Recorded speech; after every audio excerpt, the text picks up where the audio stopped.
Patterson-Gimlin, the most famous Bigfoot film ever, probably. And we've talked about it several times here on the show. We've done videos showing the evidence to back it up. But there have been those who have tried to debunk it. Most refer back to one guy stating it was a hoax and claim he was wearing a suit. Now, that guy is Bob Hieronimus. But wait, there's more. We didn't know there was going to be more when we started this episode, but there is. New information has actually come out that has the entire Bigfoot community losing their minds. Something to suggest that Patterson-Gimlin is total BS. But is it? Today on Kinda Creepy, we've decided it's time to take on the hoax claim.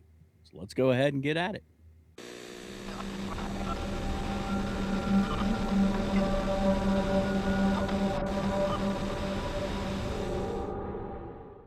Oh, hello everyone, and welcome back to the show. I'm Jason Emmett. And I'm Twisted Kid Matt. It's been a little while since we've filmed. I was gone and then I was sick, so it just sort of I had the Bigfoot disease. Yeah, I had the squatch. I was actually going to create a hoax that you were eaten by a giant scuttle on the ship. That's fine. Yeah. So this is weird. We've been planning an episode. It's really weird for a while, and putting it all together, and that was to address an alleged debunker of the Patterson-Gimlin film, which is Bob Hieronimus. Literally all that was ready to go. And I reach out to Matt and I'm like, hey, let's do that this week. And Matt's like, have you heard the news? So we were ready to go with what we're still going to go with before all the news came out. We're going to discuss that a little bit too, as in depth as possible as of right now. Yeah, with the information that is available to us at the time, as much as we could compile, because there's a lot. There's a lot. So what I will tell you, we'll start off with, we'll get into it more in depth towards the end of this. So stick around. A recent documentary has come out. Not everybody has seen it yet. It's in limited release. It's doing the South by Southwest is what it's playing. It's called Capturing Bigfoot. It is, and we'll get into all the details about it here in a minute, but it is basically supposedly it is the silver bullet. It is the thing that is proving that Patterson-Gimlin is a hoax. We're going to dive into that a little bit as to whether we don't know. We don't know because we haven't seen it, but what we've heard thus far as to whether it is or not. That being said, I still want to talk about Bob Hieronimus because even if the Patterson-Gimlin film, and if it is, we will totally admit it is. We have no problem. But even if the Patterson-Gimlin film is found to be a hoax, I'm going to state right now on the record that the two people we're going to talk about today, I still think are lying. I don't think they're part of that hoax. I've never believed it. And after you hear what we're going to tell you today, I don't know how anybody can argue it. I will say that from what I've heard about South by Southwest, it's actually backing up that Bob Hieronimus and Philip Morris are liars because they're not what I'm hearing. They're not even involved. They're not. Yeah, they're not part of it. And that's what we were kind of wanted to go into today. So what I want to talk about is we've mentioned it briefly on the show before, but there's a gentleman named Bob Hieronimus. Now, Bob Hieronimus came out and said, hey, Patterson-Gimlin was a hoax, and I was a part of it. So there you go. There's Patterson and Gimlin. Mm-hmm. There's some things I don't know if everybody knows. So Patterson-Gimlin film comes out. Roger Patterson died like 4 years later. He had it was 1972 lymphoma. He died in 72. Yeah. And apparently he knew he was sick, like either when they did this or right around the time. Like he already knew that. Why do I bring that up? Because he's not been around to defend or do anything for himself for a long time. So we've really only had Gimlin. Like Bob Gimlin is all we've really had in his side of the story. So in 1998, right? 1998, this documentary show lands on Fox. The show is called Fox World's Greatest Hoaxes, Secrets Finally Revealed. I remember watching these kind of things on Fox. Look, I love it. Narrated by Lance Hendrickson. I actually probably watched this. I did not know that. That is crazy. I've actually driven Lance Hendrickson around. He actually gave me $40 for taking him to a casino one time. That's That's cool. hilarious. I've probably watched this documentary. I would be shocked if I didn't Oh, back in the I can guarantee you I did when I was a totally the kid. kind of thing I would have watched. Yeah. So this comes on, and a guy, remember 1998, we need to be very specific about this. A guy named Bob Hieronimus watches this, right? Bob Hieronimus watches this show, and that's when he decides he's going to come out and he's going to tell everybody that, hey, the Patterson Gimlin film was fake. And I was friends with Roger Patterson, and I went with Patterson and Gimlin to Bluff Creek, and I was the guy in the costume, right? So I want to address a few things, questions that are we have that other people have had regarding this whole thing, and then we're going to get into the facts about all this. So first, I've heard a lot of people say, "Why would Bob Hieronymus lie about being in a costume?" Probably the same reason several other people said they were in a costume and they were the ones out there. I want to be very clear: he wasn't the only person that has claimed it. He just, like other people said, "Oh, I was in a costume out there." And this is nobody bought any of their crap. Um, and the reasons are fame and money. Oh, or maybe insanity. I really don't know, but fame and money are more than likely. And I think what we're going to show here is that, to me, in my opinion, Bob Hieronymus is a fame chaser. We're gonna see this a lot, and so is Philip Morris. We'll get into who he is in a minute too. So we should mention first of all, like 1998 is 40 years before or after the actual footage before Bob Hieronymus makes a claim. Like it is 40 years before he comes out and says, "Oh, I was in this costume." So that's already kind of telling. Um, when asked about why that was, this is his response in an actual interview. He actually responds with, "All these people have been making money off the footage for years. Now it's my turn." So, and there's more Sure. to it.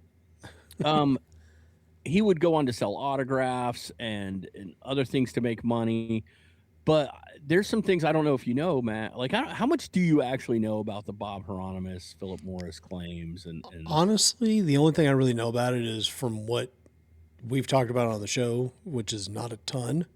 So, well, Bob Hieronymus makes this claim after watching this show, right? And the first thing he does is he gets a lawyer, and the lawyer is literally says when people are like, "We want to talk to him, we want to talk to him," the lawyer's like, "Well, we're listening to offers and taking offers." So it's about money right up front, yeah. 100%, right? So like I said, he sells autographs, he makes appearances and gets paid for that. So Bob Hieronymus is like notorious for. Apparently, all these people have come out and said he would sit in bars like drinking with him and say, like, "I'm going to find a way to make money off the Patterson footage." Um, now he did live close to them, but from all accounts, from what I come to understand, Patterson and him had a passing like they barely knew each other, and there have been a lot of people that have kind of backed that up. And it has been stated many times that they weren't actual friends. Like they kind of maybe knew each other from town kind of stuff, but they weren't friends. Not only did Gimlin not make any money off this, by the way, that's something that is a misconception that Bob Gimlin made a bunch of money off this film. He actually didn't. Um, If I remember right, they had to actually borrow money to get the equipment to film it in the first yeah, place. well, and there's a whole thing there, which we'll play a clip in a few minutes, and a comment will be made, and I'll address that comment because what Matt just said actually is important.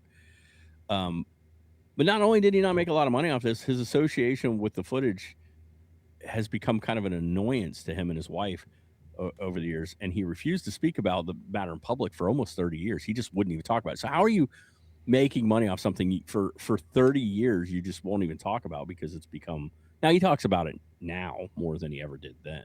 Yeah. But so Bob Hieronymus claimed his he was friends with Roger Patterson and that he went with Patterson and Gimlin to Bluff Creek to North Carolina, Northern California with this costume, right?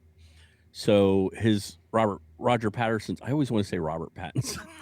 It's a whole different thing. Totally different thing in the Pacific Northwest. Yeah. Roger Patterson's widow says that Bob Hieronimus is lying. She has always stated that. Bob Gimlin says he's lying. Not one person can corroborate his claim that he accompanied them to Bluff Creek. And in fact, a number of witnesses living near Bluff Creek said they saw Patterson and Gimlin out near there, but never saw Bob Hieronimus. Never. They saw him when they were going out there, but he was never with them. No one ever saw Hieronimus in Bluff Creek. To make things even better, he's never been able to tell anyone the location they went to or what route they took to get there. He's never been able to lead people back to where this supposedly happened. Here's a out of nowhere theory. They blindfolded Bob Hieronimus, threw him in a van, drove him to Bluff Creek, put him in the costume, took the blindfold off of him, and said, "Walk over there." But yeah, I think it'd be hilarious if that's how they did it. It's like, we never saw him. Yeah, because he was in the suit in the back of a van the entire time. Yeah, we put a bag over his head, threw him in the suit, and said, "Walk." Yeah. Well, let's get into the suit, because this is a big thing. This is a big part of it. The costume itself. Let's talk about this, because Bob Hieronimus first claimed that Patterson made the costume for him from the hide of a red horse. This photo right here is a horsehair coat. Just a thing I didn't even know existed. So I had to look it up. I didn't know that horses were used for their pelts for anything. Now, looking at this, if you made a costume out of this, it could be impressive. Could be, right? Yeah. There's some problems with it, though. It's got pockets. He said Roger skinned a dead red horse. It stunk. It weighed maybe 20, 25 pounds. It was a little bit heavy. Now, horse would be heavy, he said. It was made of, this is what he claims. This is all important. This is the first claim he made. It was made of, you can kind of roll that foot. This isn't, I just want to be clear, this is just footage of somebody else putting on a costume that we will talk about in a bit, but it's not actually theirs. It was made of 3 parts. It had legs, it had a corset or middle piece between the neck and waist, and it had a head. This is what he claims of. This is the first claim that Bob Hieronimus makes regarding the suit that he supposedly wore. Now, that claim is going to change a few times. Significant change, not little bits. And we'll talk about those, but I want to break this down. Horsehair made up of 3 parts: legs, a corset or middle piece, and a head. Already, this is suspect. Seams in those places would be noticeable. If there was a seam in the midsection, a seam at the legs, and a seam at the head, they would be noticeable. Really, really hard to not see. Even if the fur helped to cover those seams, they would sag, they would bunch up, and things would move independently. Like when he turned his head, the fur, that would rotate. Move. But it doesn't. The whole shoulders, the whole everything moves when he does that. Now, this is a really disturbing video, just like a hanging Bigfoot in the background there. It's like that Bigfoot just went through some real dark stuff. In light of everything, it's terrible. Everything that we've heard recently, I'm not saying it's not a suit. I'm saying it's not the suit he's claiming. It would have to have been a one-piece suit, which I forget who came out and said this. I think it might have been somebody we'll talk about in a minute. Carl, what's his name? I think it might have been him. I could be mistaken, but somebody claims later, well, I think that Patterson took that initial 3-part suit and then connected all the pieces together. Like, where he comes up with this it's insane. And it still wouldn't matter, because even if you connected it and you moved your head, you would still see the movement. If it's a suit, it has to be, at least most of it has to be one piece for it to make sense. The problem is Bob Hieronimus would later come out and say it was just an old 1960s gorilla costume created by a man named Philip Morris. And he owned, this is Philip Morris, and Philip Morris owns a limousine company. Yeah, clearly. Listen, Master Bruce. I won't bury you. I'm going to drive you today. We're going to Bluff Creek today. It does look a little like, yeah. So He the pulls up, problem rolls with down the window to ask about some Grey Poupon. I want to be clear. We started off, Bob Hieronymus saying, "Hey, I wore this horsehair suit that they made. It stunk. It was in 3 pieces. Blah blah blah." Then this guy named Philip Morris comes out and he decides he wants to be a part of this whole thing. I got to push this even further, guys. You've heard this, but Philip Morris didn't come out until 2002, and he claimed that a man named Roger Patterson bought a discount gorilla costume via mail order. I think it was 2000. I could be wrong about that, but he comes out and says he We'll bought this. find it and put it on screen. It actually has to be earlier than that, so I could be really mistaken on that. Anyway, he comes out and he says, but it was way later. It wasn't like right away, and he says, hey, he bought this mail order. He mail ordered this gorilla suit off of me. I have no records to prove that. I don't have any receipts or anything to back that up. Yeah, just trust me. But he claims that when he saw the Patterson Gimlin footage, he instantly recognized the suit as one of his own gorilla suits. Remember that because that's going to be important. But this is the first time the Bob Hieronymus is like, yeah, that's what it was. After Philip Morris comes out and says it was a suit, Bob Hieronymus, and by the way, that what you're seeing right there, that's not even the suit he claimed. That isn't the suit he claimed. I think I have a picture of him holding the suit he claimed. See if there's one in it. Yeah, I think no, this isn't even in it. This is the recreation. I don't have it. We'll see if we can find it. We'll put it up. It was just a generic gorilla costume that he claims. So he comes out and says, "Oh, I saw it." And the problem with these stories are, it's this costume we've been using for years, and he mail ordered it, and I sent it to him. Later, it's no, we custom made one. That's the suit you see that they're later wearing. We custom made it for him. We got Bob Hieronymus saying, no, it was this one suit. No, it was this suit by Philip Morris. None of it lines up. It's just too all over the place. Morris also said that Patterson called him and asked how to make the shoulders more massive and the arms longer.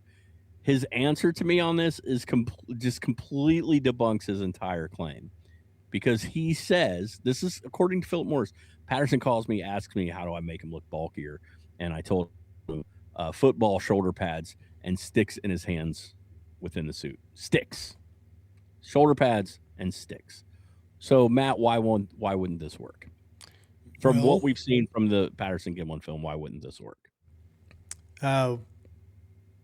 It doesn't look like it's wearing shoulder pads, for one. I mean, it doesn't. Look, that's shoulder pads. There's also, hands, not sticks.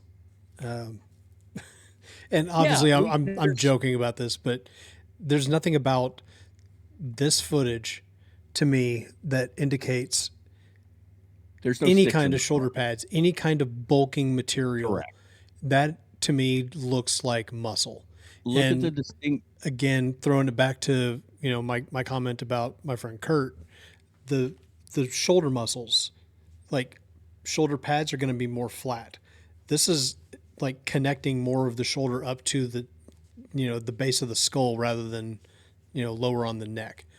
Like, that does not look like shoulder pads at all to me. That is muscle on a creature, in my opinion. The other issues here is what we were just talking about. As you watch this footage, look at the head, look at the waist, look at the legs. You do not see, and it is grainy. It is hard to see, but this is the raw, unstabilized. Correct. There's no noticeable seams. Like, there's just not. And if you look at the head here and look at the head of the costume they recreated, you'll literally go back to the image the one that was just up with them standing next to each other.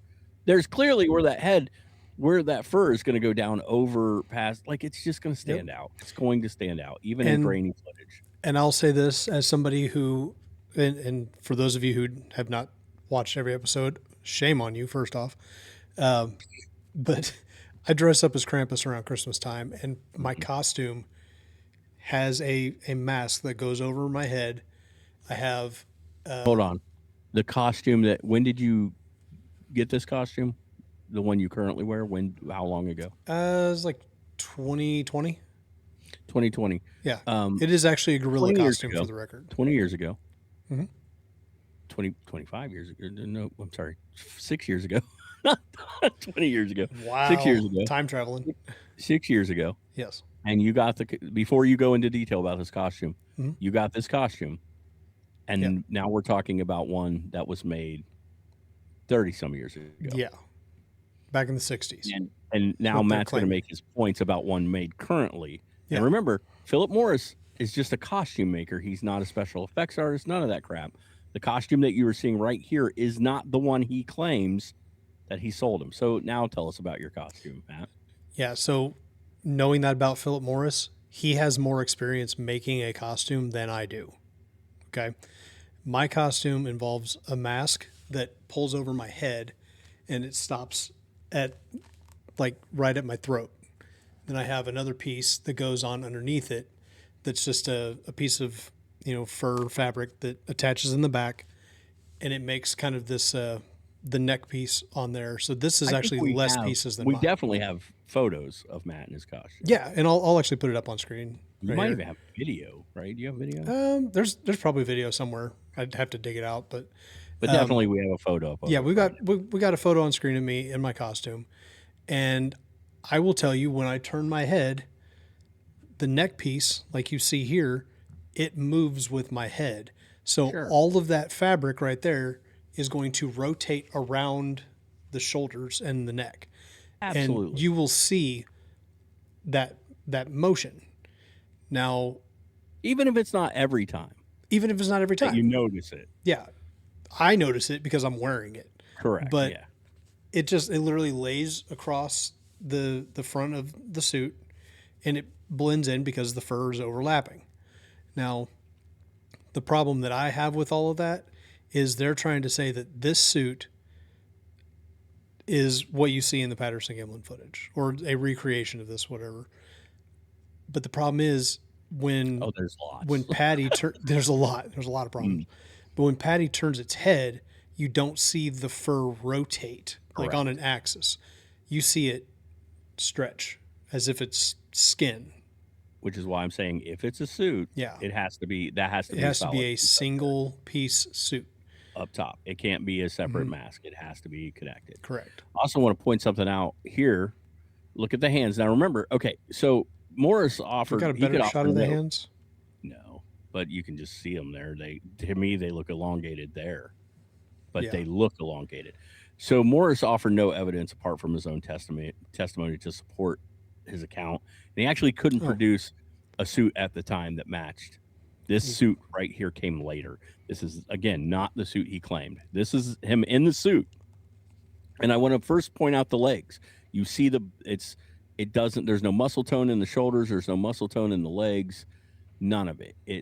It looks like a suit. It looks almost like pants, like furry pants. And not only, and you can actually see the ankle, which I have the same situation with my Krampus costume.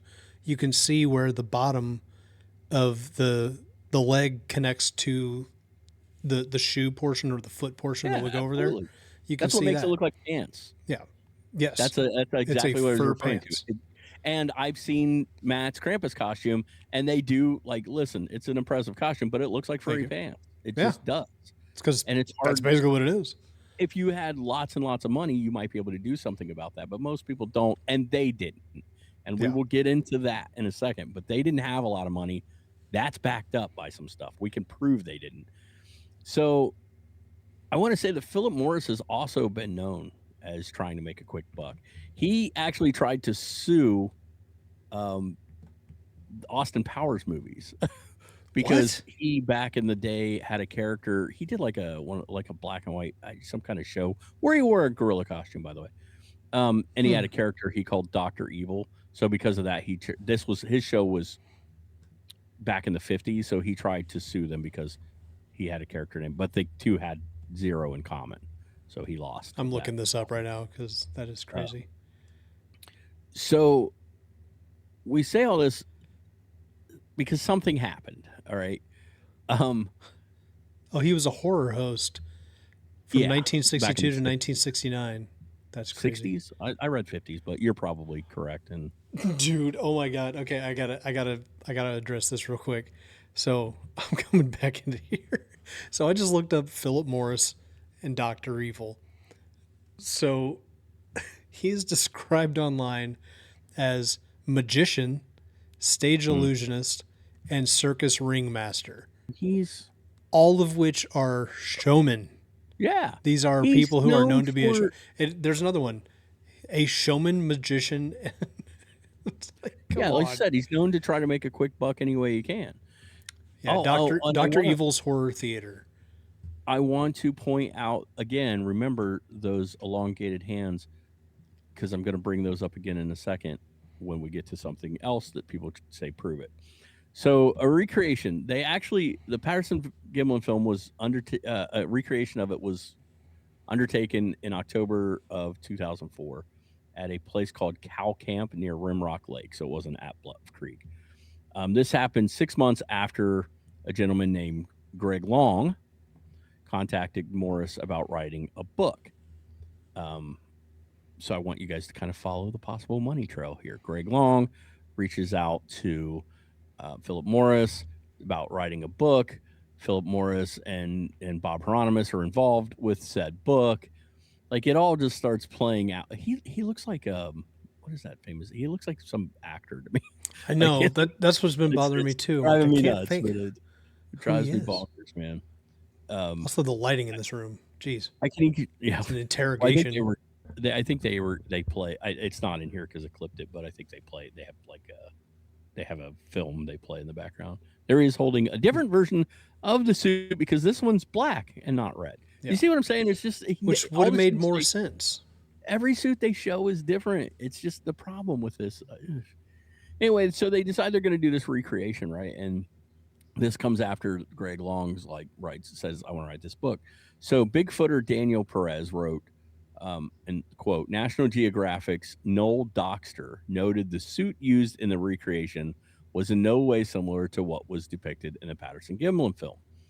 Morris would not consent to release the video to National Geographic, the recreation sponsor, claiming he had not had adequate time to prepare and that the month was in the middle of his busy season. I don't know if the National Geographic, this is actually Discovery Channel doing their own recreation. And what they did was that guy you saw suiting up earlier. So this is interesting because this clip, first they show how they're filming it. There's guys back there filming it with a very similar camera. They have the guy in a suit, clearly just walk to see. Now this is actual what the footage would look like. And yeah, on surface I'd go, oh yeah. But when you break it down, it's like, oh no. He even turns his head and looks back at one point. They try to create it, as close as possible. But so much is wrong here. So much about it doesn't work. Again, the way he walks, the look of the suit. His shoulders are shrugged up too. Theoretically trying to make himself look bigger than he is. Yeah, if you slowed this down and stabilize it like they did with and you watch when he turns his head, it's hard to see here because it's this is old and grainy footage that they did with literally a similar style camera. Might even be the same style camera. Yeah. But you're seeing the problems. So this is the suit the guy was putting on. Yes, this is the Discovery Channel, the suit he's putting on. Now, I don't think they were trying to recreate the suit so much as can we recreate the video. But they should have used the suit hanging in the background. But that's the problem. The problems are coloration for one. It doesn't quite look the same. And effects artists and stuff have broken it down and said, like, it just doesn't work. It doesn't look the same. Also, why is it when it's just funny to me that when National Geographic gets with them and they do this recreation, Morris comes out, and I'm not going to consent to you guys releasing that. See, he can't stop Discovery Channel from doing their reenactment because they're allowed to do that, but he could stop National Geographic because he was part of that one and he wouldn't give his consent. But to say like, oh, I didn't have enough time to prepare. Also, it's the middle of the busy season. Prepare what? Yeah, if you already have this suit, just give him the suit. Right. Put up or shut up. It wouldn't have been the original suit regardless because he sold that to them if he's telling the truth. Yeah. But he had a version of the suit. Also, originally it was just this gorilla suit. So you're not making sense. Yeah. So then there was a third costume claim after the last costume was shown to be not the one we saw. Clearly not the one we saw. And Bob Hieronimus was never able to provide anything from his first claim of the horsehair suit or whatever, and Morris suddenly came up with this new costume, right? So that's the custom made one, a latex enhanced non-stretching suit that you have seen in some of these pictures. Special effects artists, zoologists, primatologists, they've all called BS on the costumes. that we have seen from these guys. They're like, no, it's just no way. Effects artists of the time have stated that with a large budget and a team, they could have probably made a costume capable. This is cool. This is like the side by side comparison of the two. But they've said that they could have made it.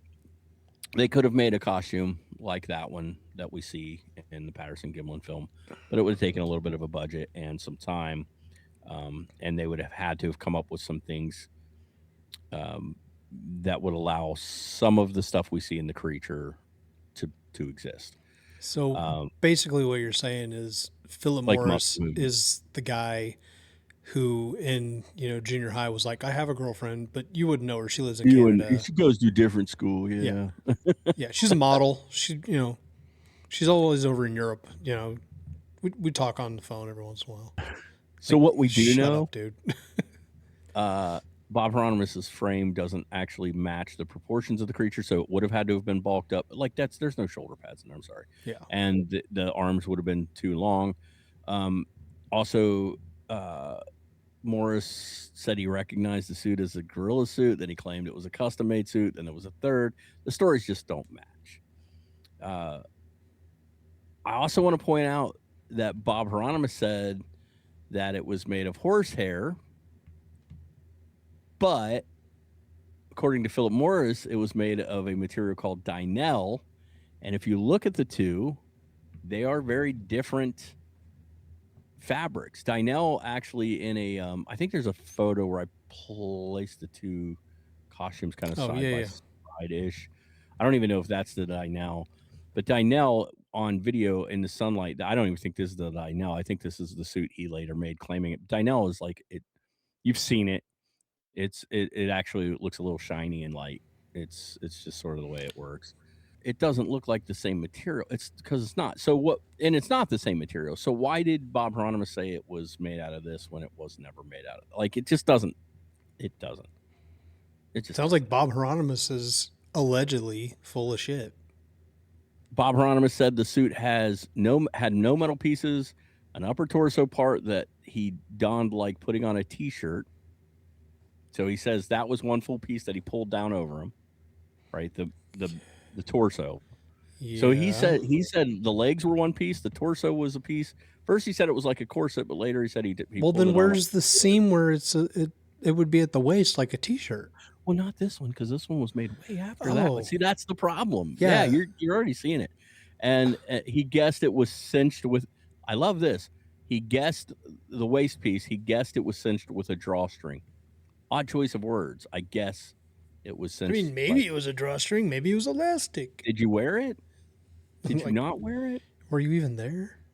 This suit clearly probably has a zipper or something in the back. Like clearly, like it just doesn't make sense. Hieronymus described the suit as having hands and feet that were attached to the arms and legs. Attached now, remember. But Morris made a suit whose hands and feet were actually separate. They weren't even attached. So They they can't don't even make. get their own story straight. And then the last thing that about the suit that I really want to point out: why did they go through the trouble of making it a female? Now Right? that would they'd have to add additional material, things like that. They could have and likely would have just made it male. Not saying that that's a, oh, that clearly makes it fake, but I'm saying it's just one more detail. That why would you have done that? Are they suggesting, well, since we think Bigfoot is bigger and our guy's not as big, maybe we make it a female? I don't know, but I'm, that's actually the most logical thing you've said this whole time.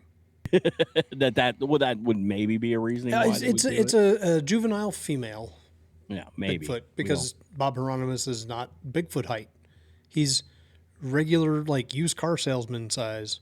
Yeah. I mean, he's just that. So That's what I get from this guy. By the way, it's just one's driving the limos, the other one's the porter at this dealership. they clearly they had no connection, and then they just said, well, we can get together on this and create Just like the plausible suits story. don't have connections But yeah, right. to themselves, to each other. Like, I just want to say we put the book on the screen a few minutes ago, but most of this story, most of this allegation comes from the book written by Craig Long. Long wrote the book based on solely on the word of Hieronymus and Morris, and a guy named Cal Korff. Now, Korf is a conspiracy theorist. He's a known conspiracy theorist, not just in the Bigfoot world, alien world, pretty much everything you could think of. And he's actually, and I'm not just saying this, this isn't me throwing this out. I actually don't know much about the gentleman, but he is not very well respected in certain circles. This is a fact.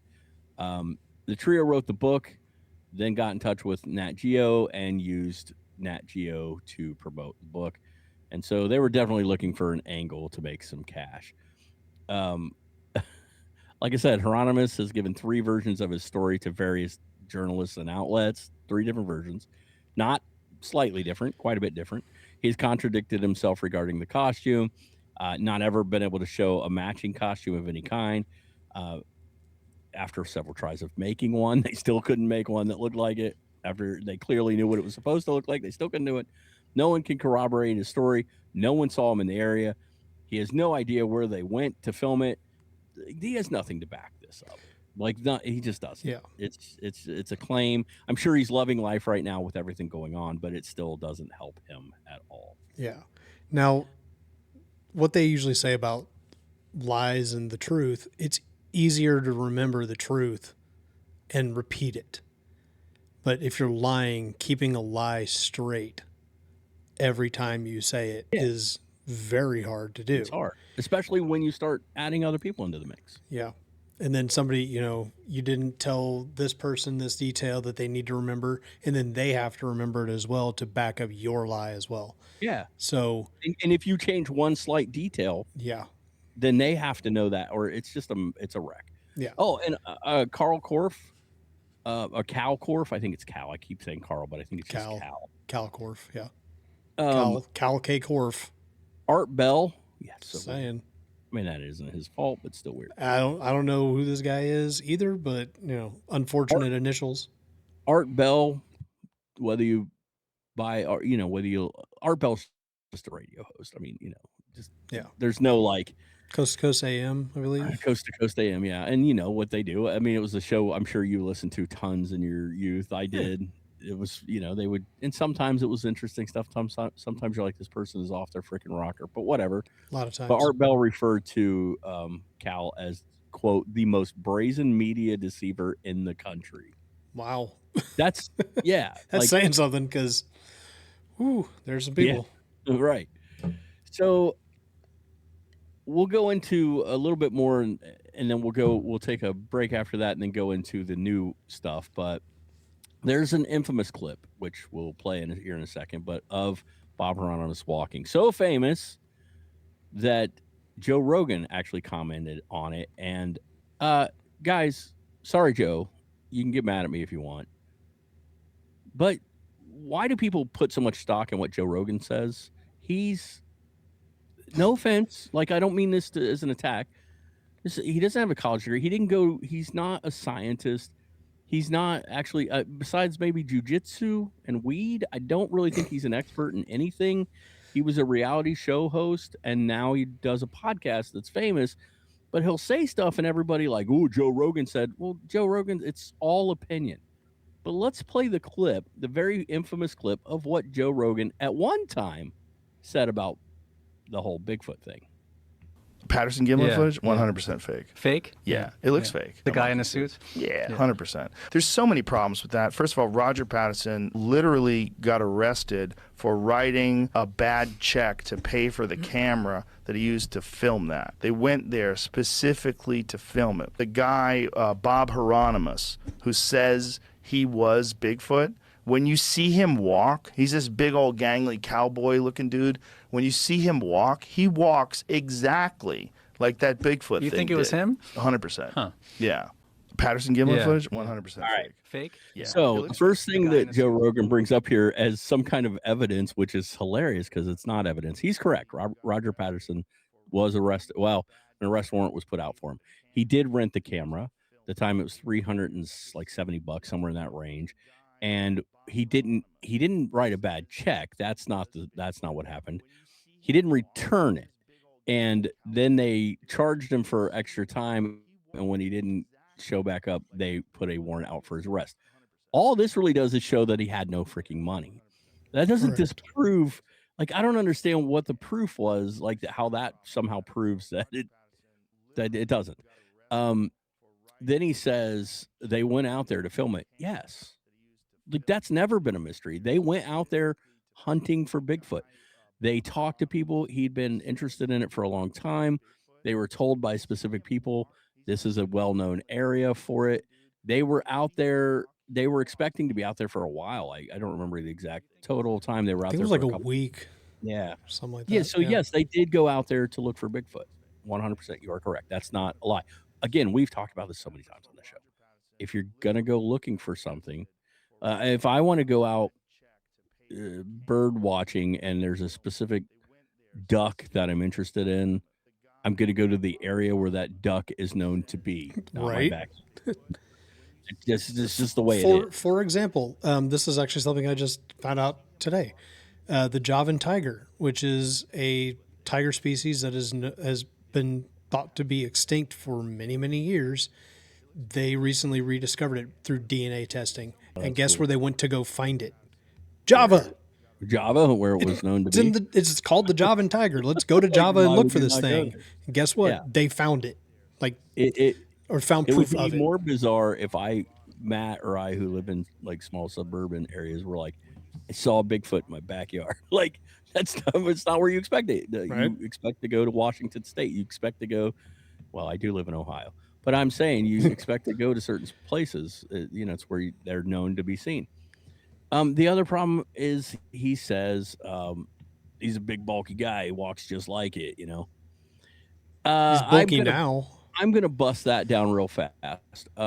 I can show you 100 videos right now of people doing their version of the Jack Sparrow walk. I can show you those videos. They're all over the internet. People will dress as Jack Sparrow. We can show you those. They exist. Trust me, we can. And by the way, I want you to look at this video because none of them get it quite right. But we can show you the Jack Sparrow run. There's lots of people that reenact this run. If you know how something is supposed to look, it's a lot easier to mimic it later, isn't it? Yeah. So if he's seen the video of how Patty's supposed to walk, not going to be so hard to. I don't think Bob Hieronimus walked like Patty all the time. I'm just getting this visual in my head of Patty walking like Jack Sparrow, holding a bottle of rum. Be amazing. I think he did his version of the Patty walk, and people were like, well, there you go. So we have a clip of him supposedly, but it's so staged. This is what people were referring to. Here's the clip. Now watch. He's swinging his arms and he's walking like Patty. And he does. He kind of looks like he even turns and looks at the camera because it's freaking staged. It's staged. And he's had about, like 30 years at that point to figure it out? Probably at this point. But he also kind of just walks like a cowboy who just got off a horse. But like he's walking like this on purpose. Like because they told him to walk like Patty. This isn't like that is not some magic like, oh, that proves it. Look at how he walks. He looks like him. Yeah, because he's trying to. It also, the arms aren't as long as they should be right here. And I will say this as well, just this isn't really like a known thing about me, but when I'm in my Krampus costume, I try to walk like the Patty footage, for the record. Do you? Yeah, it's more of like a confident, and like I've said in the past, it's a confident walk. Like it's the walk of something that knows the area. We've played it here several times because we joke about it when we did the commercial. That dude, we put in a costume and said walk like Bigfoot. And what do you think he mimicked when we said walk like Bigfoot? Yeah, he even turned. He did Patterson Gimlin. Like that's just what you do because it's just what we know. So everybody's gonna. That doesn't literally. That further backs up that he's probably fake. Like he watched it and said, "It's on screen right now, by the way." I'm gonna walk like that the video shows. So that's how I back it up. The problem is the stories are filled with holes because these guys just weren't there, man. So they're all constantly changing their narrative to help it make sense with the new information that they're given. If they made a claim up front and then somebody said, no, it's this, and they said, no, it's this. It's what I said right from day one. Maybe, but they're just not doing that. So what I'm getting at from my side of things, regardless of what we're about to talk about here next, I am not even slightly convinced nor do I think that the new quote unquote evidence supports that Bob Hieronimus or Philip Morris had anything to do with it. I think they're chasing fame. That's my opinion. Matt, what is your... I also agree. I think these guys are taking advantage of the fact that Roger Patterson is no longer around to defend himself. Yeah. They're taking advantage of the fact that who are you going to believe? Somebody who has costumes that they can show you, or a guy who has a grainy video from 1967? Who are you going to believe? Yeah. Right? They're coming at it that way, and just it seems like one hoaxer ran into another hoaxer and said, "Let's do this. Let's make some money off of this situation." Well, I think... And what are they going to do?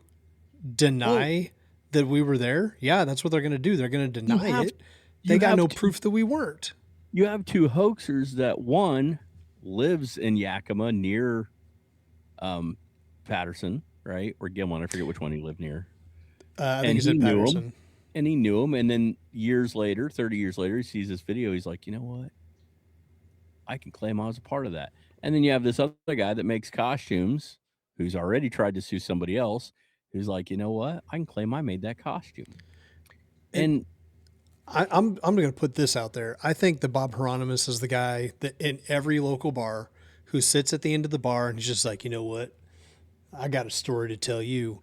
And he's the guy who just makes things up to get attention because he has nothing else. And this is all opinion. I don't want,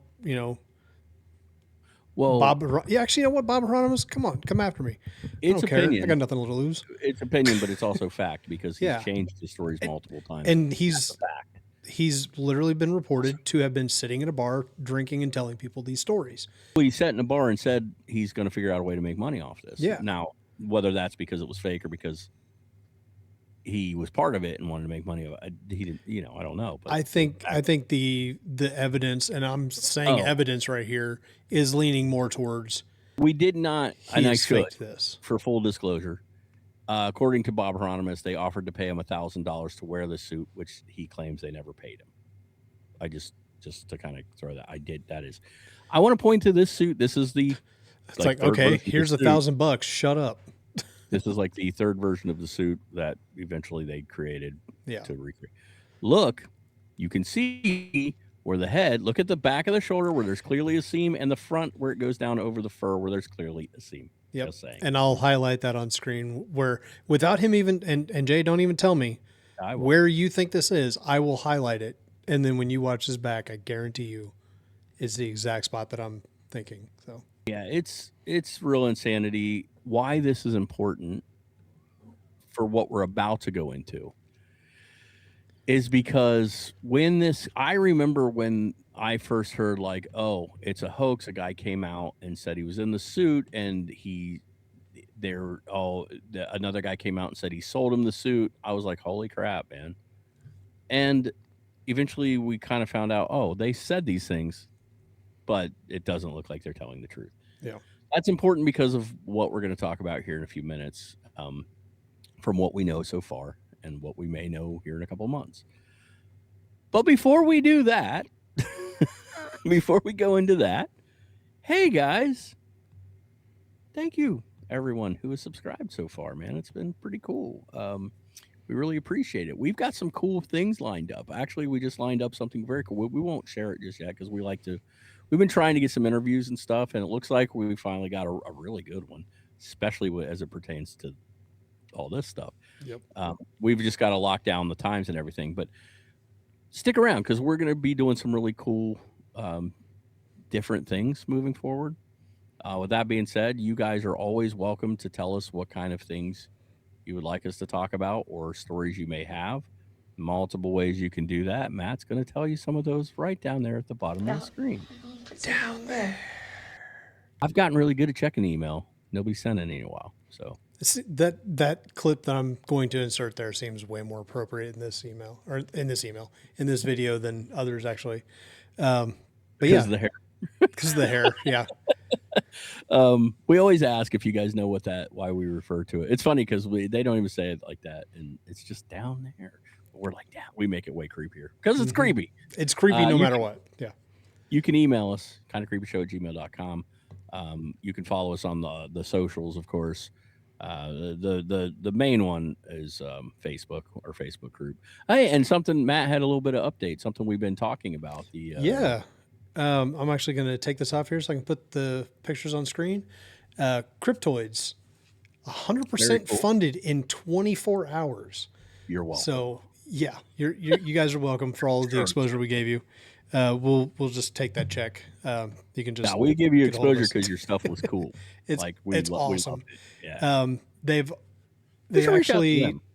actually not only hit their goal, but they started unlocking like more tiers that were originally going to be just like add-on bonuses to get to the goals. They actually have a squonk and a jackalope figure coming out now as well. Nice. They've got, I believe they call them the Little Green Men, and if I'm wrong, I'll put it on screen. But they have like little aliens. They have glow in the dark armor for the Bigfoot figure. All kinds of stuff that they have, and these figures are awesome. Yeah. Really excited about that. And I am too. I'm happy to hear that they hit their funding goal and so fast. Hit it in less than 24 hours. We had no reason to talk about them except that we saw them and we thought they were cool. Yeah. Like it was nothing like we weren't getting anything out of it. We really like to promote. If you guys have something, a small business that falls anywhere within the line of weird stuff, let us know. We'll definitely give you a shout out here on the show. We've done it within reason. We've done it with people we know, like Matt's friends that have had businesses and stuff. And 1313 Mockingbird Lane. He's cool, and it's a toy store, but they Shout also out have to Terry Taylor. One half is a toy store, and the other half is an obscure toy store. That's what I'm gonna call it. It's great. So if you're out in that area, you should Lawrence, Kansas. We like to shout out. So if you have something you would, let us know. We may give you a shout out. Probably will, unless it's just really weird. And But other than that, here's other things you can do. You should like us. We're likable. I mean, look at this face. Come on. Don't look at mine too long, but look at his. His is cute. Mine. Oh, you call me cute. I'm gonna put little hearts all around there on the screen. Adorable. Oh, shucks. You can share it. You could like clip and say, "Here, somebody watch this." That's cool. We like that. That'd be awesome. And you can comment. You can like say down below, "Good show, bad show, love it, hate it." It's fine. And you can subscribe, which is what you should do, and join all the others who have subscribed thus far. Guys, we love you guys. Thanks for doing all that. Now let's go ahead and get back to the final. What? You are pointing at me? I don't know why. We're going to get back to the show. That was it. Oh, I was just contributing to the show. No, we're going to go back to the big news that is going on right now. We're going to give you what we know, and then we're going to give some thoughts. And honestly, I have a feeling Matt and I have different thoughts. We have not discussed our thoughts. We've intentionally not. Yep, not at all. So let's go ahead and get back to it. All right. So news broke as it's weird, man. I tell Matt, let's do this one that we have literally been discussing this one for months and planning it. And right the day I tell you, let's do it, you're like, did you hear what came out like yesterday? And I hadn't. Yeah. And then you sent me some clips, and then I did a little deep dive. So there's a documentary out right now at South by Southwest called Capturing Bigfoot. So let's discuss what this is for a second. I'll give you guys a little bit of background behind it. So the documentary is by a documentarian filmmaker named Mark Evans. So he is approached by this girl named Teresa Brooks.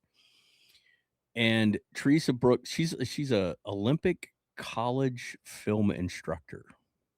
I don't know what that means, but her dad is a gentleman named Norm Johnson. Now you can correct me if I'm wrong, if you know any different than I do, but if I'm not mistaken, Norm Johnson was the guy who actually developed the Patterson-Gimlin footage back in the day. So her father passes away. She's going through his stuff, and she finds a film canister. with the film on it manufactured 1966, a year before Patterson Gimlin. She takes it to Mark Evans, who is a filmmaker, and says, "Hey, are you able to develop this film? Because it's really old film, not as many people." So he does. What he finds is, from what 40 seconds of footage. Yeah, I think that's what it was. It's just 40 seconds.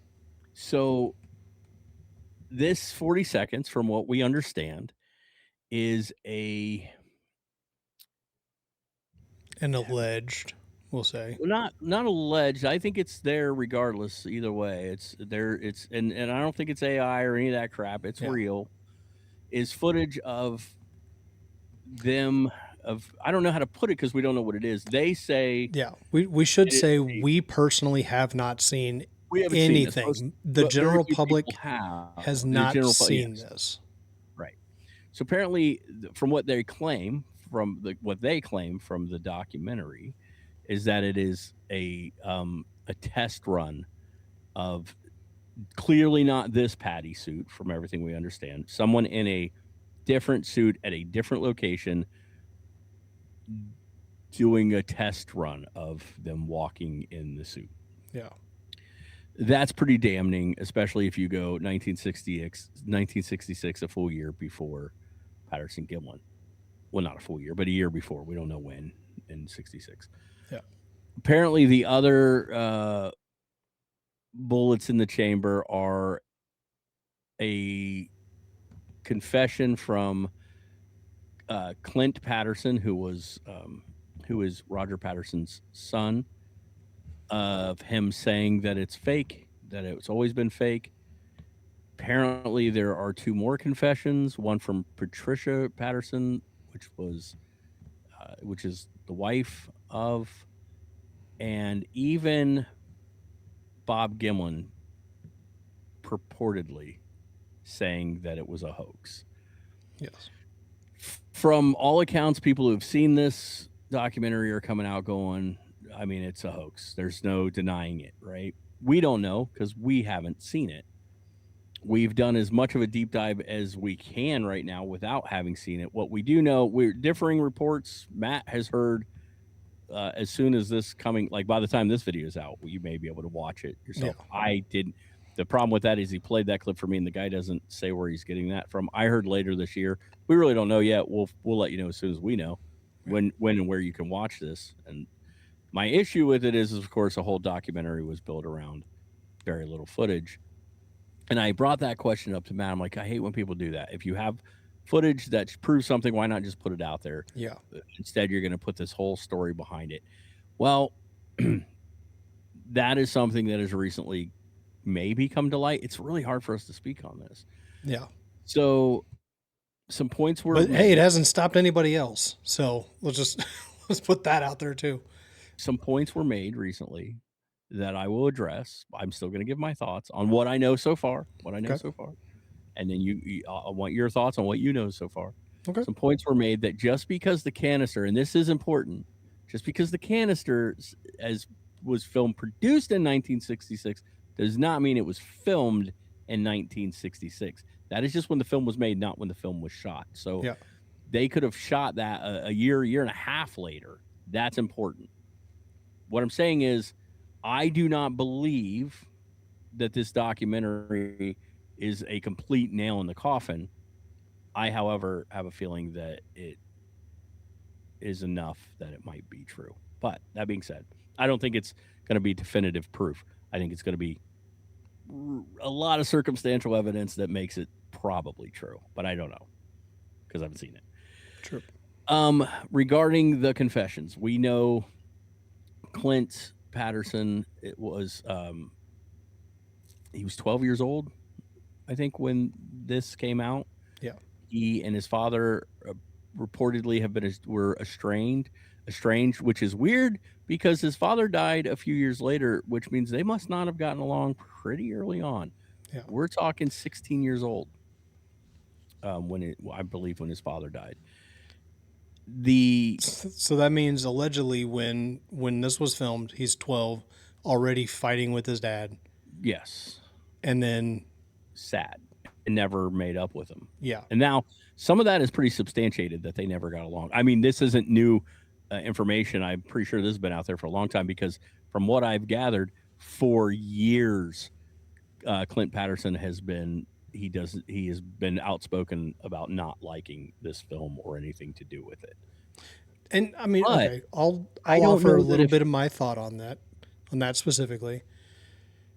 You know, this film had to have taken over his life well the had to last have. 4 years or so of his life, yeah, I would Yeah. imagine it would have been pretty big. Yeah. While he's, sick and dying of cancer, I think is what it was. Yeah, Had it I pulled think up. it was. It was lymphoma. I know that. Okay. Um, But yeah, I mean, like, a kid's going to want to spend time with his dad if, no matter, theoretically, hypothetically, allegedly, would want to spend time with their father if they knew that they were on their way out, you know? Maybe not necessarily. They could have remained estranged the rest of his life, and then he's gone and he's just got nothing good to say about the guy. But if this took over everything about his life, especially for the last few years. especially for the last few years, he's not going to have time for his son. So yeah, And they're I going to think be a that it bit estranged. I think that for the last few years of his life, he was kind of obsessed with it. From what I gather, though, he was kind of obsessed with the idea of Bigfoot way before any of this. Yeah. And he did go to his deathbed saying it was real. He also made a comment at one time saying, "I guess it could have been hoaxed, but if so, I was hoaxed." So I want to be clear: if this turns out to be a hoax, I don't think Gimlin was in on it. Or I'm sorry, I don't think Patterson was in on it. But I could be wrong. I don't know. I think that it might have been the wool pulled over his eyes. The other problem we're hearing here is that Patricia Patterson is on video saying it was a hoax, and that even Bob Gimlin is on video saying it's a hoax. Well, let's don't know if it's some true. of that down. Yeah. I don't know if it's true. We'll do as much research as we can to find out if it's true. And even then, it kind of feels like a cop out. Matt and I disagree on this a little bit. We haven't talked about it. I just know because of what he states. Okay. From what we're hearing, this part I do believe he was sort of ambushed by the documentary filmmakers. That I believe is true. At a conference. Yeah. From what I come together, he's still saying, no, it's legit, but they somehow have him on film saying it's not. We have heard, and he is like in his 90s. 94. And we've established that fact. We have many heard times over that the word dementia was thrown out. I don't know if it's that or so much just old age. Yeah. And that people get, they're not quite as in their full mind. Yeah. And so it has been suggested that he might have agreed to something or was even taken out of context. I think taken out of context is more likely if this turns out to be the case. That's my opinion. We don't know if he has dementia. If so, we never heard about it, but that doesn't. Yeah. I'll just say there have been YouTube videos where that claim has been put out there that Bob Gimlin has dementia. We are not making those claims necessarily, but no. But it if feels that's the a lot case, like it to me, it feels a lot like somebody going, we got to find justification for why he would have admitted it because if we want I want to be very clear. Some of your bigger names in the Bigfoot industry are where Matt and I are. It's like, if this turns out it is a hoax, then it's a hoax. Yeah. Like, we're not going to sit there and try to fight it if there's proof that it's a hoax. Keep in mind, this doesn't disprove Bigfoot in any way. Yeah. It actually just means that two more people that wanted it to be real went out and faked it, if they faked it. Here's the problem with the Patricia Patterson thing. She was flown out to, I looked this up. This seems to be legit. She was flown out to the film festival, and in several interviews has said, no, it's not fake. It was real. So I don't know what they have on her on film. And I don't know. That's news to me, for the record. I did not know that. Yeah, I just found that out when you sent the video over. I went to research. Did she say this? And it's apparently they flew her out to the South by Southwest, and she's like, saying there, no, it's real. So again, what do they have her on film saying if she's now saying that's not true? It seems like a weird thing if you confess it to then turn around and say no. So was she taken out of, like, we don't know, we haven't seen it. Yeah. Did Clint Patterson say it was fake? Maybe, but we don't know, and it's difficult. So what we do know is a special effects artist named Bill Munn, who has always kind of said that he has examined the film and the original Patterson Gimlin film and everything. He has said, like, hey, I've examined it. There's no way this could have been faked at the time. He's apparently seen the documentary.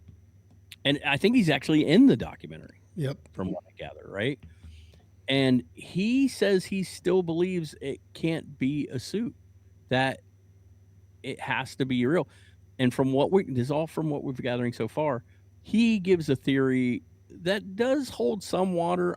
Some of it feels like a stretch, but it's going to be really hard to prove or disprove him at this point, because there's only one person still around that was there. He thinks, and this does make a certain amount of sense. He believes let me interrupt you.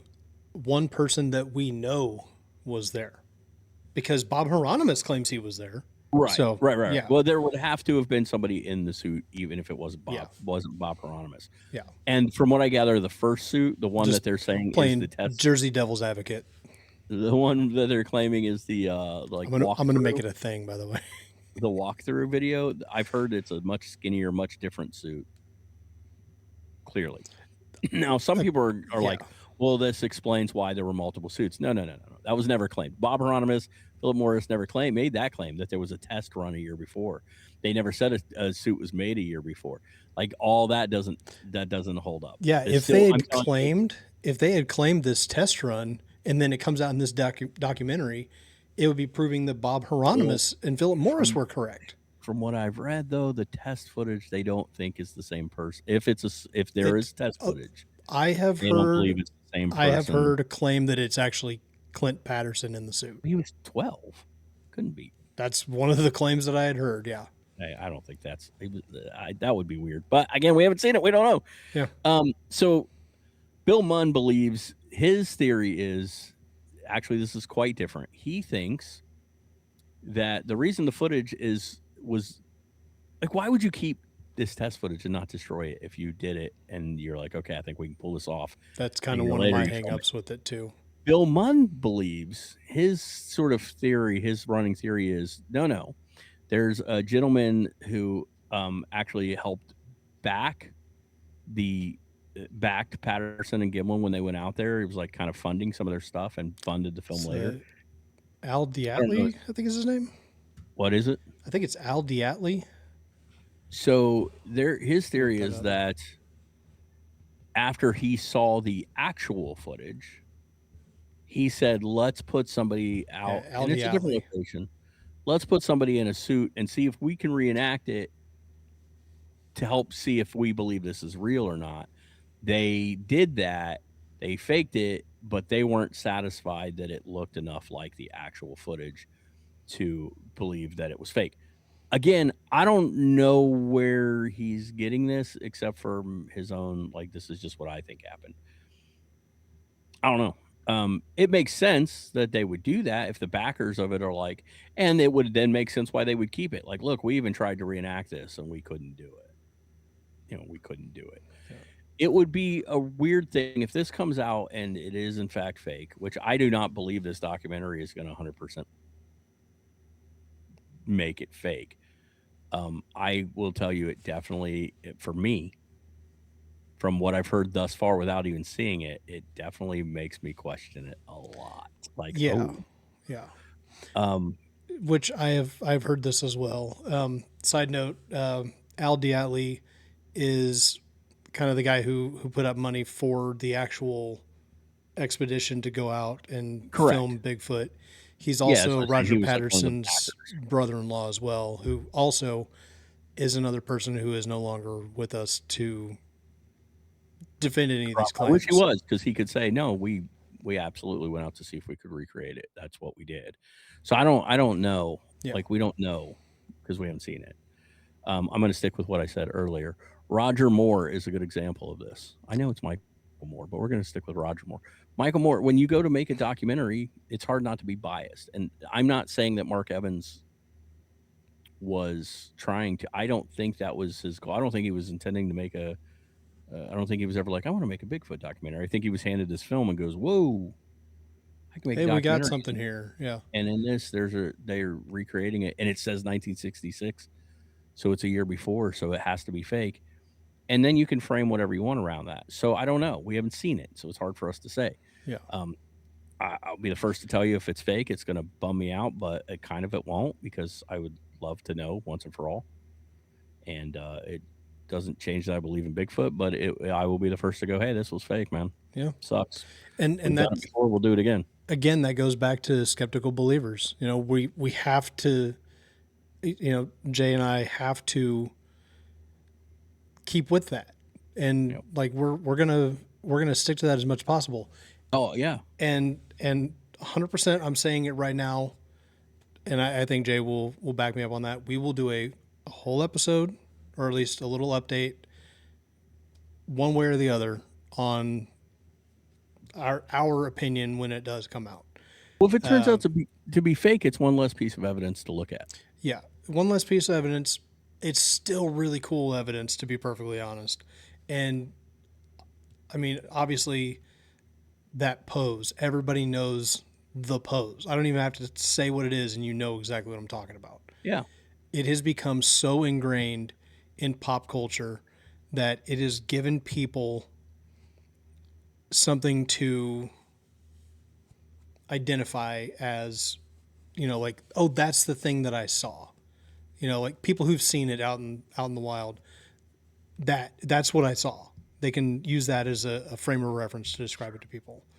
You know, if anything, right? The other thing is, if it's fake and it turns out it's fake, there's still a whole story here. How the hell did they do it? Because Right? we've had effects artists and primatologists and all these people. You can see the muscle movement. How did they pull it off? How did they Yeah. pull off something that, with no background in the fields and no money to do it, how did they pull off this insane costume? Like, Yeah.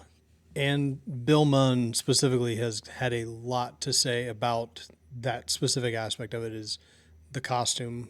If it's a costume, it would need to look like, you know, X, Y, and Z. Like these things would have to fall into place for it to look like a convincing costume. yeah, And how did they do like it? he's done like comparisons with the head size of, like, there's no way that a human head would fit inside this mask.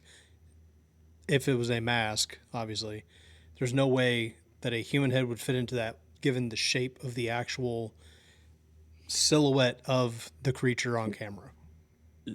So where do you fall? Do you, without having seen it, do you think it's likely true that it's a hoax, or are you leaning more towards, no, I still think it's real?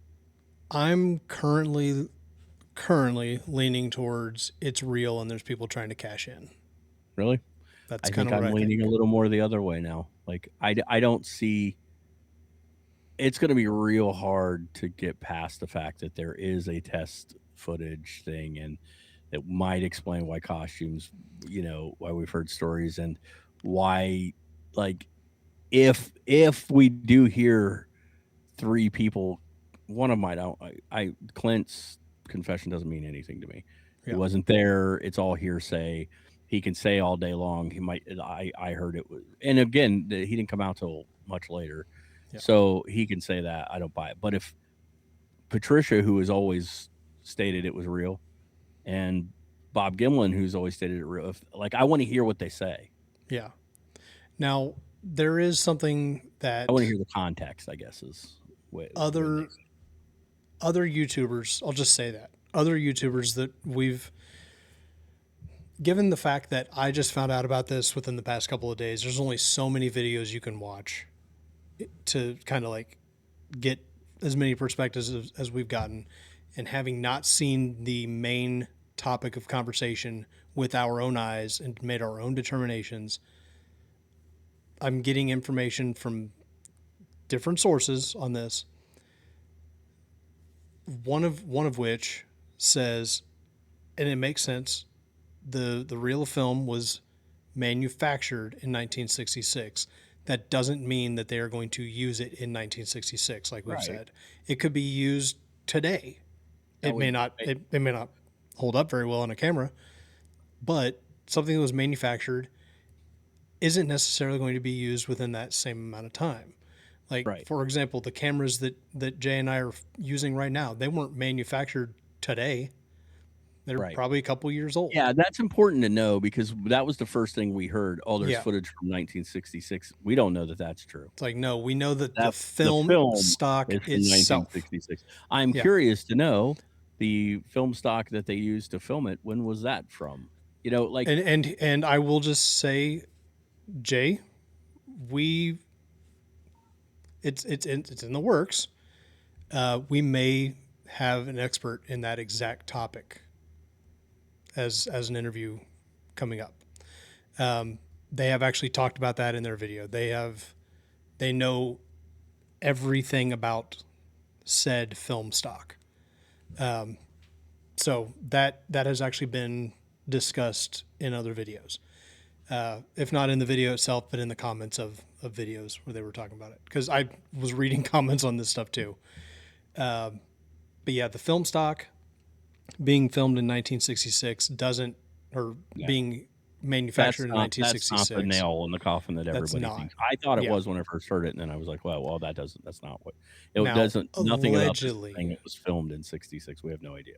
Allegedly, 68. We don't the know. film was not necessarily a dress rehearsal, but it was possibly a recreation to try and see if they could actually recreate what they filmed in 1967 Right. at the actual Patterson Gimlin, that they themselves were trying to recreate it to see if it could be done. So I think all of this is hearsay, there's especially a saying lot it. of speculation, a lot of hearsay, a lot of allegations. I mean, you asked my thought on it, if I, still believe that it's real. Until we're proven wrong, I'm probably going to believe that it's real. But man, we're going to have, like, I want to see the original unedited footage of all of this.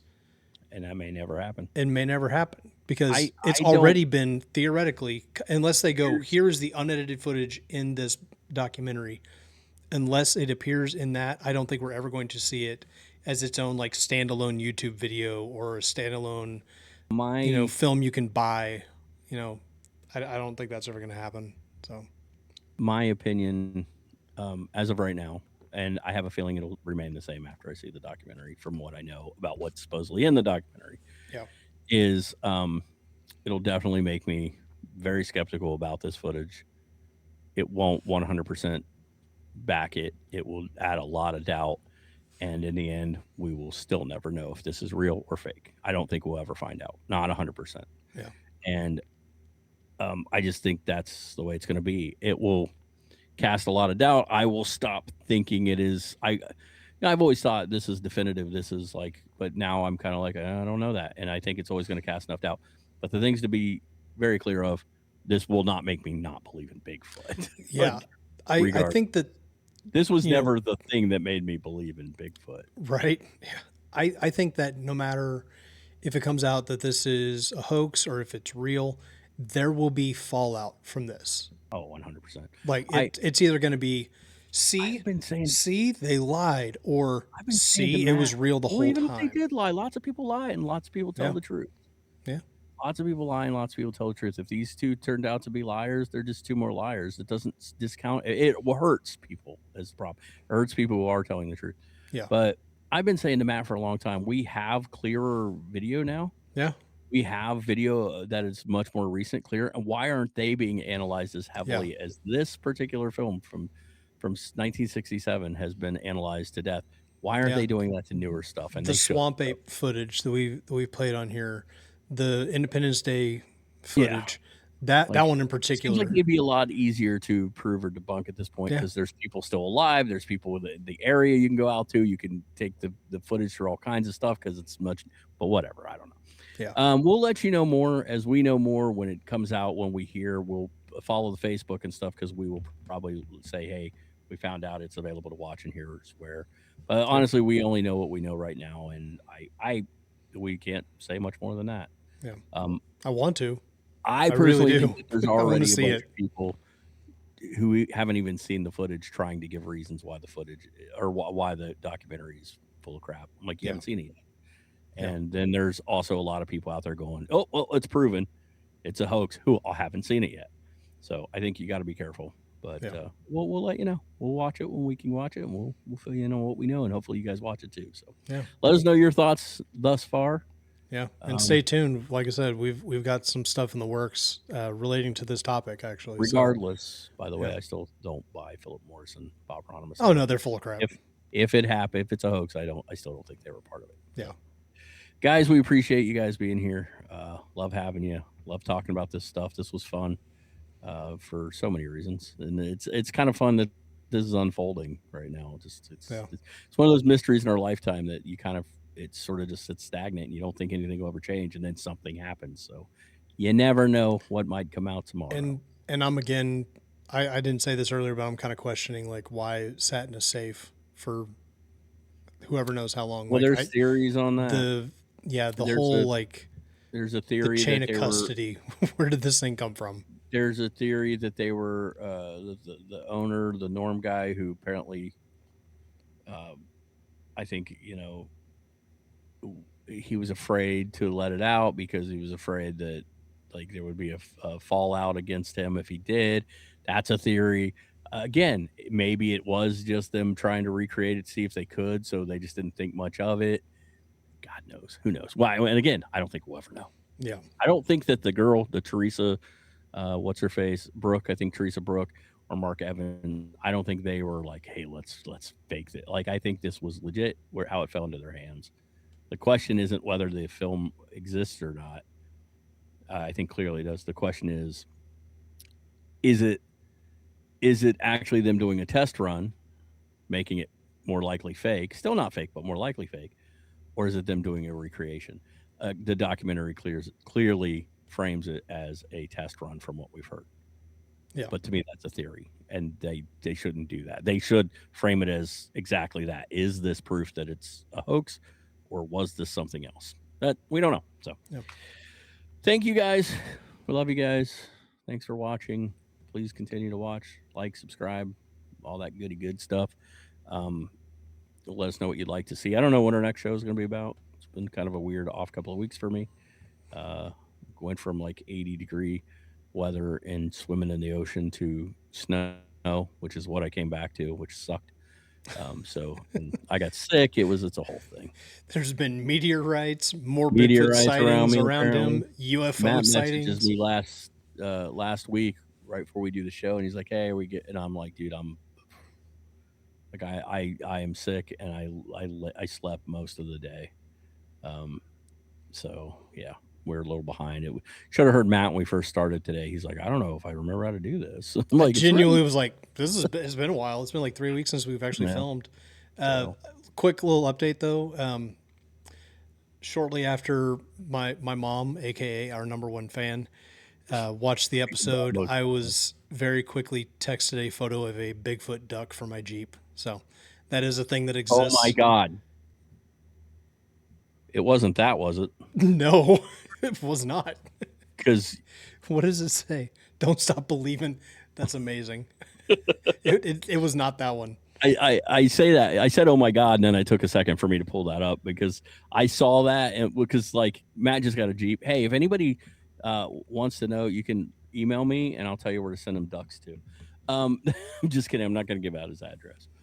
But he's like, oh God, people are going to start getting me. We got to set up a reason I said, oh my God, because the first thing I did was go on and figure out which ducks to send you. That's why I had that duck ready to go. Because it's the first thing I was like, oh, there's got to be cryptid ducks, and there are. And there is going to be a lot of cryptids involved in on my dashboard. So I've already got a whole line of them. They also make horror icons. In case of Voorhees and Michael Myers ducks. I've already got the complete line. I got them myself. Nobody's given me any ducks yet. I'm so glad I got the Universal Monsters cosplay ducks. I almost sent you those. I'm not lying. I'm so glad I didn't. I found the creature from the Black Lagoon first and went, oh, this one's cool. If you're gonna have ducks, then he's gonna have the ones he likes. So yeah, because he don't give a duck. Listen, we really appreciate you guys. Thank you for joining us. There, did it again. We still have no idea why his camera occasionally does that. It is weird. I'm glad you saw that when it happened as well. It's a setting, but he turned the setting off, and so there must be some kind of glitch. So, all right, I hear my own cryptid upstairs getting a little loud. It is his birthday today, so that's awesome. Yeah, happy birthday to Kevman, aka the suburban Bigfoot. I think is what you called him. Suburban Bigfoot. Yeah, because I told my wife I was laughing. I'm like, I included a picture of him in the show. She's like, "What did you show of him?" And I showed her. Like, I didn't show his the face. Lost Hulk Hogan movie, by the way. Suburban Bigfoot. Yeah. I was like, I didn't show his face, and she's like, okay. I was like, yeah, I'm not gonna do that. So what you're saying is your wife doesn't watch the show? No. Sorry, dude, it was mine. No, they have enough of us. They don't. It's like, oh, great, two of them together. They don't. Turns out the whole show is just us admitting that they're always right and how awesome they are. Yeah. And if they were watching, they'll never know that. Yeah. They'll never know. No. My wife did that to me there. Sorry, real quick tangent, and we will close the show. If you stick around this long, you deserve it. I bought today is my stepson's birthday, and we've talked about him on the show. He has autism, so you'll hear him occasionally upstairs. But he's really difficult to buy gifts for because it's like, what do you get him? Because he's not into most things, you know. So, she was like, well, he needs a new TV. I'm going to buy him a new TV for his birthday, and like a Fire TV because he watches a lot of, you know. And then she changed her mind. She got him a membership to the Y because he loves to swim and they've got a pool. And she's like, I'm just going to do that. And I was like, well, I'll buy him the TV. You know, that's cool. So I message her because I'm at work and I'm looking at TVs. And I was like, will this one do? And I send her a TV. And she says, yeah, I was going to get him one size up from that. And I'm like, well, it's not that I would gladly buy him the one size up. I'm like, but the area in which he has to sit the TV on is a long way to tell the story, but is small. I'm afraid that size won't fit. Oh, it'll fit. Now listen, guys, I know my TVs, okay? And I know how the feet at the bottom of modern TVs are. And I'm like, you think it will? Because I don't think it will. Oh, it will. The one on there, it'll fit. Okay, so I bought it. I ordered it, came in the next day. I get home from work, she's already put it. She's like, oh, I set his TV up. He's so happy.